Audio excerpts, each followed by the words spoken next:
Ézéchiel. Ézéchiel ne peut aller nulle part, tant que ce champ n'est pas nettoyé en relation avec la conscience masculine collective, en particulier celle qui est connectée aux lignes Ibiru. Récemment, on a constaté que les ossements et les tombes de personnalités comme Ézéchiel avaient été volés par l'agenda négatif des extraterrestres. Ils utilisent les champs morphogénétiques de certains personnages clés qu'ils ont choisis comme héros religieux ou pour d'autres rôles qui favorisent les religions yahweh-jéhoviennes du faux Dieu Père sur la terre. Dans ces cas, des personnes ont été momifiées ou enterrées dans la terre alors qu'elles auraient dû être entièrement incinérées.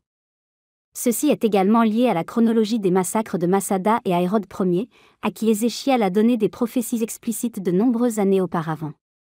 Hérode était responsable de la construction du mont du Temple et du second temple Hérode à Jérusalem.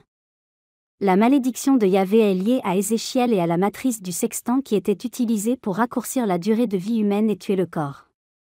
Les os étaient collectés à la mort du corps pour créer un moyen plus sinistre de piéger la conscience humaine.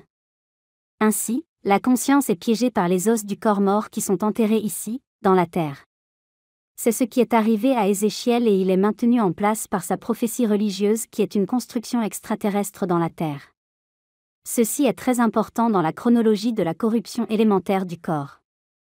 La matrice du sextant est égale à la dégradation des élémentaux et à la corruption codée dans la mitochondrie et l'ADN sous forme de miasme.